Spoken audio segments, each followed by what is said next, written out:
best beloveds, greetings one, greetings all. Now, I may have mentioned this before, but I'm gonna say it again. I've always believed that your subconscious is trying to tell you something through dreams. It doesn't know how to do it straightforward, so it does it in a subtle way. It shows you stuff that's related to what it's trying to say. And also it makes you realize what's happening.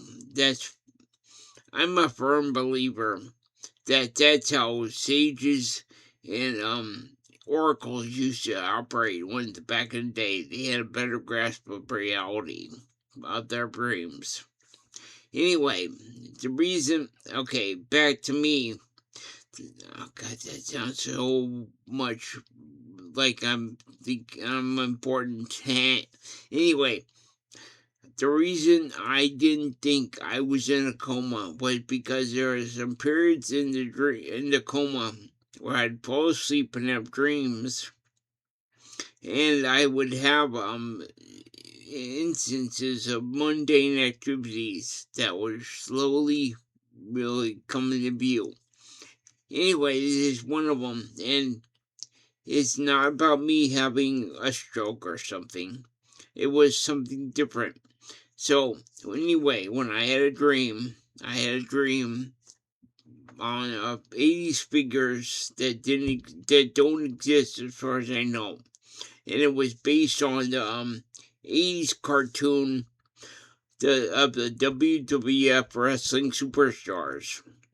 It was called the Rocking Wrestling Line. And it was figures made based on the cartoons of the wrestlers, made to look like musicians who sang songs from the time, or from different time periods. And I was a witness to this convention. I wasn't at the convention as a convention person. I just was there because I didn't know why I was there, but hey, I was. Anyway, as it went on, I started to watch people in this convention were going crazier and crazier with the variants and exclusives they found. And one guy evidently was so proud of the fact that he had an exclusive variant that was really rare. And it was a preacher guy who basically had a black tuxedo, and the normal figure had a blue tuxedo. And he was like going on and on and on about it.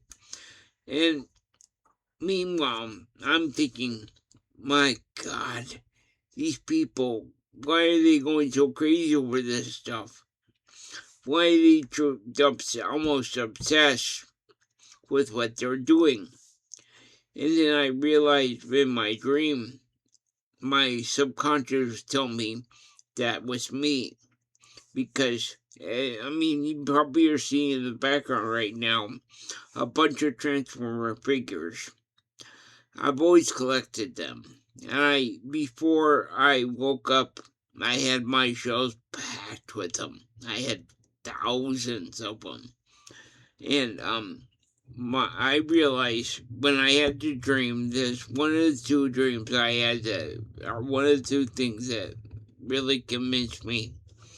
When I woke up, when I woke up from the dream in the coma, I realized it was talking about me, and that I probably should get rid of my collection, or not all of it, but get rid of a lot of my collection of stuff I don't want anymore. You know, it wouldn't hurt anybody if I did that, so I did it. I'm gonna do it. That was in the dream. Okay. But as I was thinking about this stuff, and as I was back in the hospital, boat, plane, whatever you want to call it, so as I said, the employees were forming like a gang of hoodlums, basically. And what happened was, as I was lying there, my dad, who was working at the plane boat because he was there to make sure someone was okay or he's there. He came with me, or he came and got me during his soft time, and we were sitting there BSing and talking. And I was in a wheelchair, of course. I went to the cafeteria to get what I wanted to have for dinner for the night, because I thought, well, maybe I can actually eat because they won't take my dinner or food. And what happened was we were there, and the caretaker, me, came there. He was gonna take my food from there, but he saw my dad and changed his tactics real quick. And what happened is during that, my dad started to see that something was up, but I didn't say anything because I didn't want to get hurt or injured I didn't want to cause any problems. So what happened was after my dad took me back to my room as I recovered, he went and talked to his bosses, and they started to think maybe he's got a point, maybe something's happening. And they tried to figure out how I could be checked to see if anything was happening. Well, what happened was later that day, the head honcho of the things and his protege came to me, and they were gonna try to make it so even their job would be even easier, and they can take more stuff from me. And what happened was some of the other nurses' aides who weren't part of the gang started to show up, and what they ultimately figured on doing was taking a look at my fecal matter and what I had not eaten, because it would be able to tell what I have and have not been able to eat. And at the same time, the leader and the protege started to realize something was going on, and it was against them. And so they decided to stop. The protege ran away and ultimately was caught by the police. Now, in my dream, I don't know if he was killed or if he was taken away to jail. But anyway, either way, he was out of the picture. And the guy who was taking care of me was put on probation. And what happened was he was exiled from where I was, because they put him somewhere else. And the rest of his gang saw that I did something. They thought I did it, and so they were gonna come after me.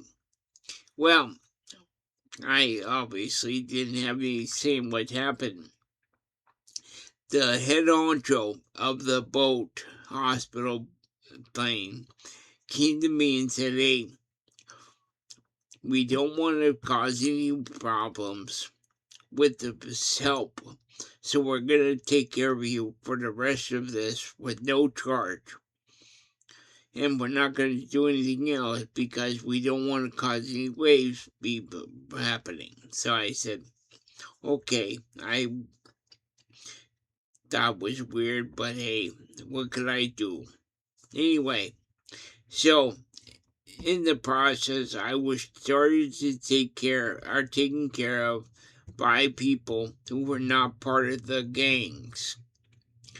But the gangs wanted to get after me and get me for revenge. But they also knew I didn't do anything personally. It's just I was there when it happened. I was the person that was the focal point. So anyway, that happened. They started to be really, what's that word? Not self-indulgent, snarky, not snarky, but, passive aggressive. There we go. And what also was happening was, the owners of the plane boat, they realized that I was becoming a liability, even though I didn't do anything, because they are in their mind, I did something, but I didn't. It was them that did something. And so they were going to make me pay ultimately. And this is where the descent happened to what happened, my nightmare. Because I was getting accused of something and being attacked, even though I didn't do anything.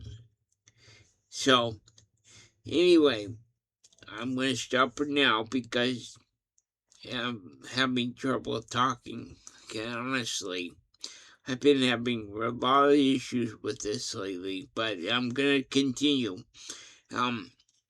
Hopefully, I'll be done with the coma section in the next episode or two, okay? Anyway, you all take her easy and care for you. And remember, this brain damaged individual has your back if necessary, okay? I hope you all take care. Bye now.